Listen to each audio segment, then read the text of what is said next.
Donc cet événement qui est arrivé au prophète Mohammed sallallahu alayhi wa sallam, il ne voulait pas le montrer, au début il le cachait. Mais Dieu lui ordonna quelques jours, quelques mois plus tard, de révéler son message, d'inciter les Mécois à retrouver une moralité dans leur vie quotidienne et d'éliminer toute forme de polythéisme, puisque c'était des polythéistes. Donc il n'a reçu de par cette prêche que mépris de la part des Mécois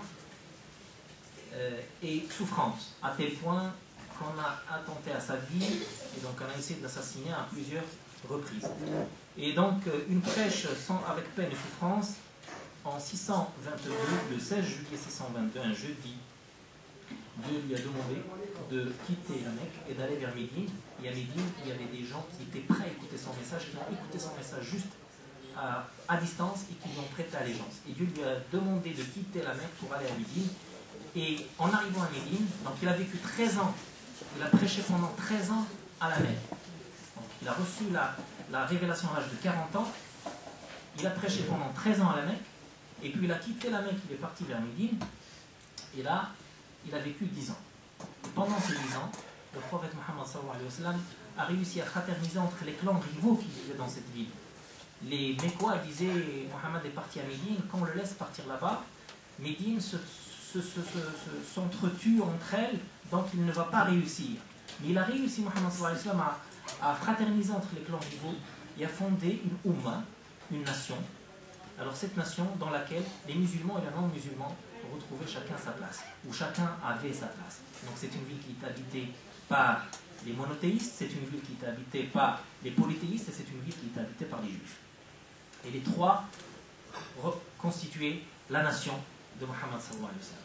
En 630, il réunifie sous l'islam toute la péninsule arabique et en 632, après un retour d'un pèlerinage à la Mecque, quelques jours après, il décéda. Alors, bien évidemment, ce n'est pas sa naissance, ce n'est pas sa mort qui ont marqué l'histoire, mais on sait très bien que chaque civilisation essaie de mettre un calendrier quelconque. On en a aujourd'hui autant de calendriers dans ce monde que de civilisations qui sont passées dans l'histoire. On aurait peut-être préféré avoir un calendrier depuis la naissance ou depuis l'existence d'Adam ou depuis le déluge de Noé, mais on ne l'a pas aujourd'hui. On a plusieurs calendriers qui correspondent à plusieurs événements et des fois à plusieurs religions. Mais les Arabes, avant l'islam, avaient un calendrier qui était un calendrier lunisolaire. Il se basait sur les calculs de rotation de la Lune autour de la Terre et du Soleil dans ces 365 jours.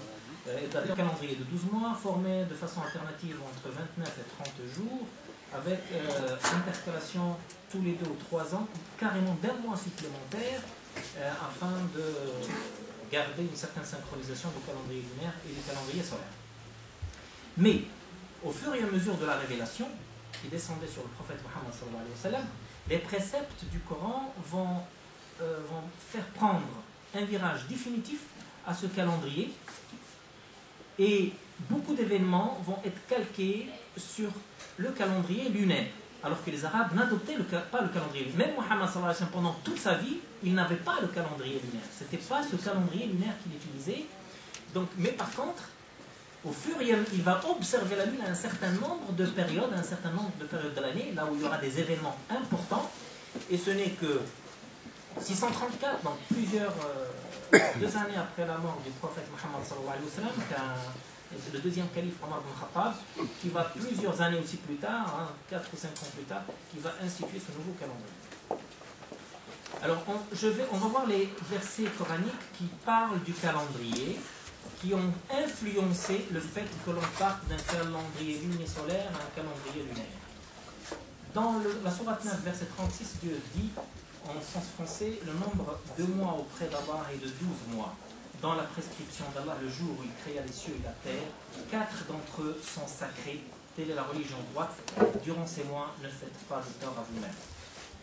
Donc il institue déjà qu'il y a 12 mois dans l'année. Le deuxième verset de la sourate 10, verset 5, c'est lui qui a fait du soleil une clarté et de la lune une lumière. Et il en a déterminé les phases. Il a déterminé les phases du tour de la lune autour de la terre, pour que vous sachiez le nombre des années et le calcul du temps. Allah n'a créé cela qu'en toute vérité. Il expose les signes pour les gens doués de savoir. Et donc à partir de là, les musulmans vont comptabiliser le temps pour les événements importants à la vue de la lune.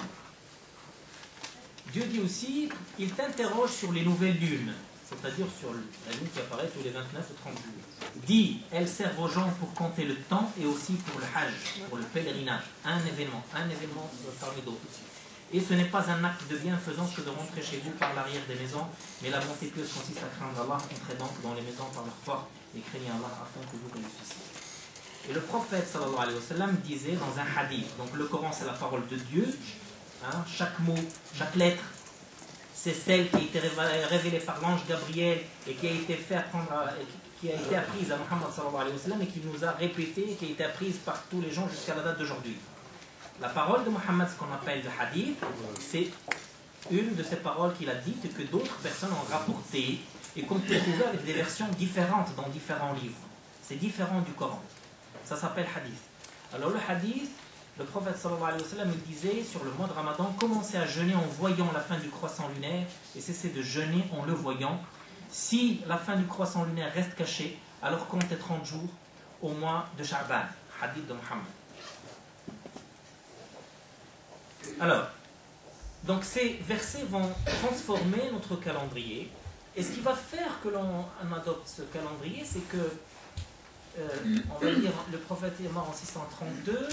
Le premier calife après le prophète, c'est Abu Bakr al-Siddiq. Il a vécu 2 ans, il est mort. Et juste après lui arrivait le deuxième compagnon du prophète qui s'appelle Omar et qui est devenu un calife de la communauté musulmane. Et lui, quelques années plus tard, quand l'Irak était devenu musulman, il avait un gouverneur qui s'appelle Abu Musa al-Ash'ari, qui est un compagnon du prophète. C'est comme on parle des apôtres de Jésus. Les compagnons sont des gens qui ont vécu avec le prophète, parmi lesquels il y a 10 qui ont une valeur sacrée dans l'islam parce qu'ils ont été rapportés carrément dans le Coran. Dieu les a agréés. Il y a un verset coranique qui est descendu à leur égard, à leur sujet. Et parmi lesquels il y a Abu Musa al-Ash'ari qui était gouverneur de Basra, qui a écrit un jour à Omar en disant « Nous avons reçu du prince des croyants, qui est Omar, plusieurs lettres sans date. Nous ne savons donc pas à quelle époque remontent tes ordres. Et pour que nous le savions, il faudrait dater les lettres. » Et donc ce message est parvenu à Omar. Il a réuni les sahaba du prophète sallallahu alayhi wa sallam et les gens les sages. Il leur a dit « Abu Musa al-Ash'ari, il a raison. C'est vrai, nous n'avons pas l'habitude de dater. Alors qu'est-ce qu'on prend comme date ?» Ils ont discuté entre eux. Et la date qui a été retenue pour pouvoir démarrer un calendrier, il a dit « Il n'y a pas jour meilleur pour nous que celui où le prophète a migré vers Médine et que Dieu lui a donné la victoire et que l'islam a pu se propager par cet exil que le prophète a effectué de la Mecque vers Médine. » Et c'était le 16 juillet 622 de l'ère julienne, pas grégorienne, puisqu'il y a un petit décalage entre les deux. Donc, en 16 juillet 622, c'était un jeudi. Mais selon l'ère de l'Hégire, c'était un vendredi. Parce qu'un jour, dans le calendrier musulman, commence après le coucher du soleil de la veille. Okay? Donc, jeudi soir, au coucher du soleil, déjà commence le vendredi pour les musulmans. Et donc le 16 juillet 622 correspond au premier mois du calendrier musulman qui s'appelle Muharram, le mois de Muharram, de l'Égypte. Alors le calendrier musulman. Alors, le calendrier musulman, il est composé de 12 mois. Tous, soit de 30, soit de 29 jours. 30 ou 29 jours, ce qui fait une année 354 jours. Un musulman a l'air toujours plus jeune. Vous êtes plus jeune aussi.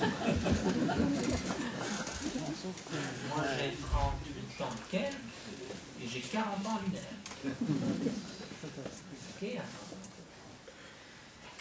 Donc il y a 354, c'est dû en fait à autour de la Lune autour de la Terre qui fait son tour en 29 jours, 53.